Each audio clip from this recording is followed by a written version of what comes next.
Polemik 2022 kita diwarnai oleh kericuhan, tentang keilmuan ya. Ini ilmu asli, ini ilmu palsu gitu. Padahal bingung juga untuk dibilang hal-hal seperti itu.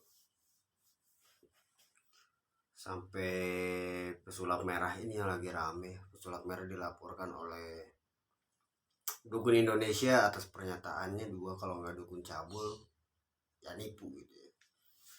Dan juga dikatakan bahwa pesulap merah, ulahnya pesulap merah jadi dukun-dukun sepi job. Ini menarik lagi kalau kita bahas tentang dukun. Dukun itu sendiri adalah banyak banget persepsinya ya, banyak banget persepsinya. Salah satunya adalah orang-orang ahli bisa disebut dukun. Orang yang dimintai pertolongan juga ada yang bisa disebut dukun juga.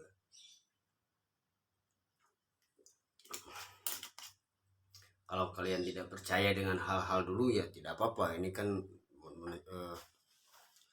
hal yang modern untuk sekarang. Kalau dulu kan dukun ahli pawang hujan, dukun beranak, dukun patah tulang dan lain-lain. Ya banyak sekali. Tapi yang namanya ilmu kan dinamis ya.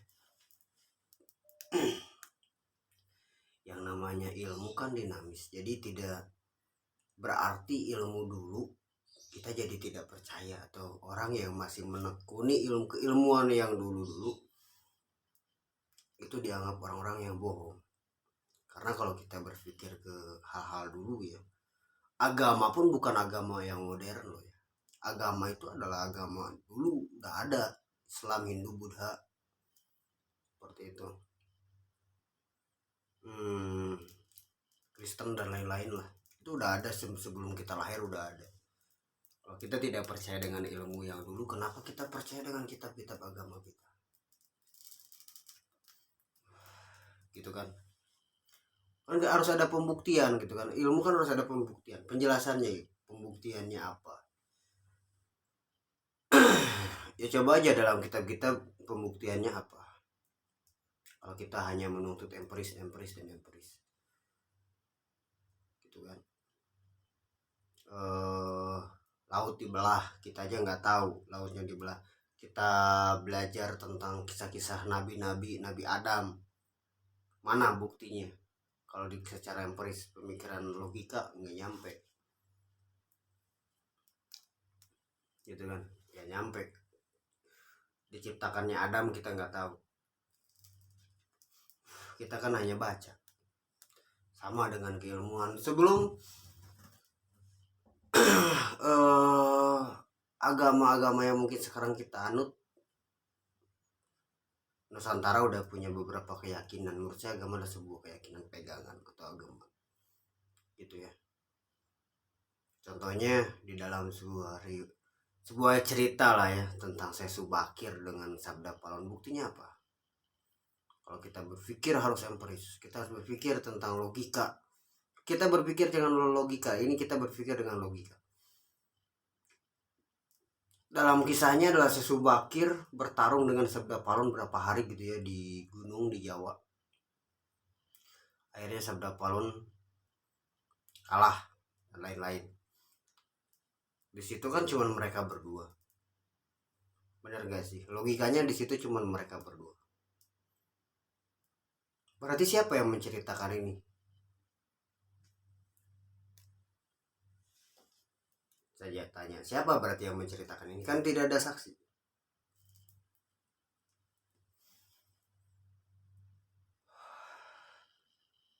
Ya kan? Kita harus berpikir tentang logika. Dan yang namanya ilmu itu dinamis, berkembang.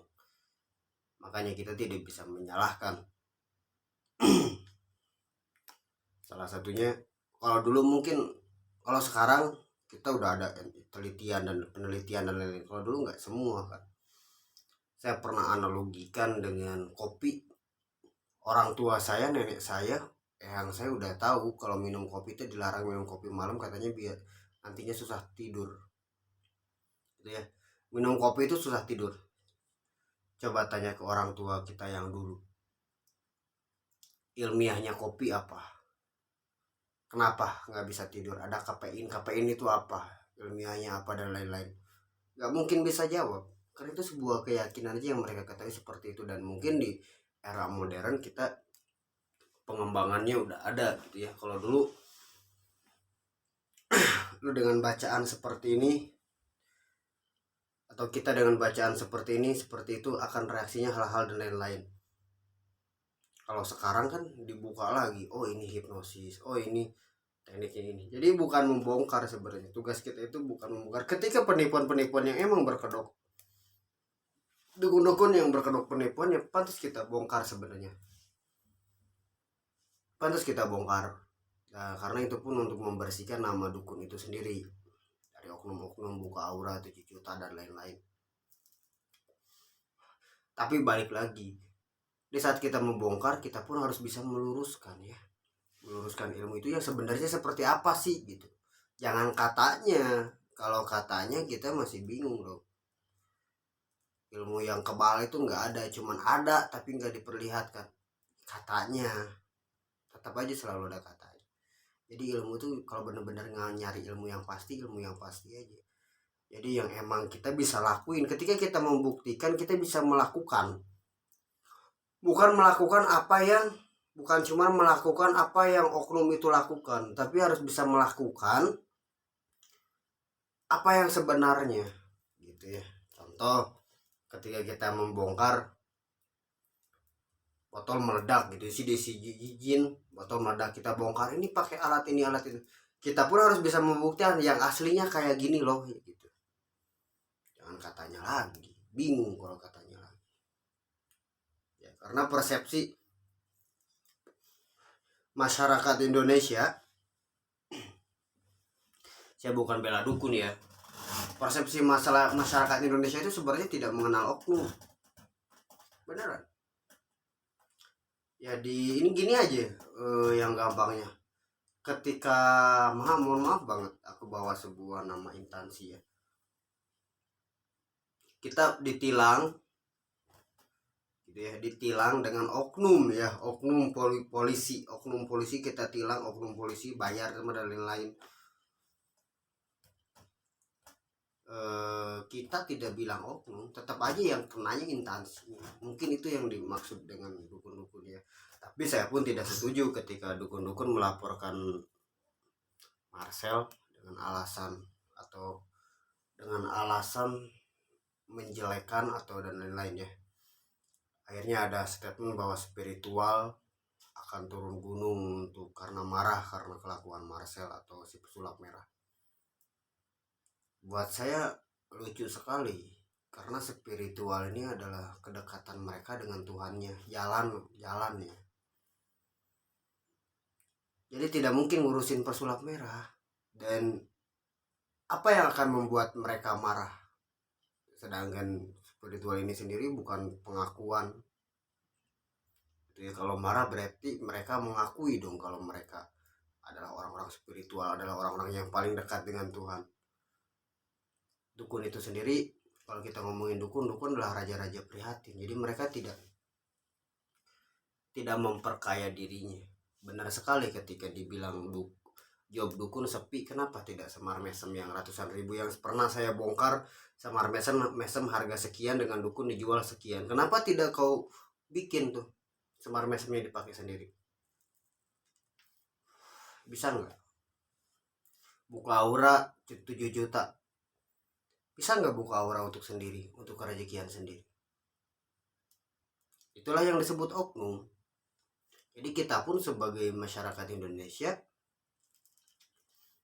anak-anak muda Indonesia, harus mampu membedakan mana oknum, mana yang beneran.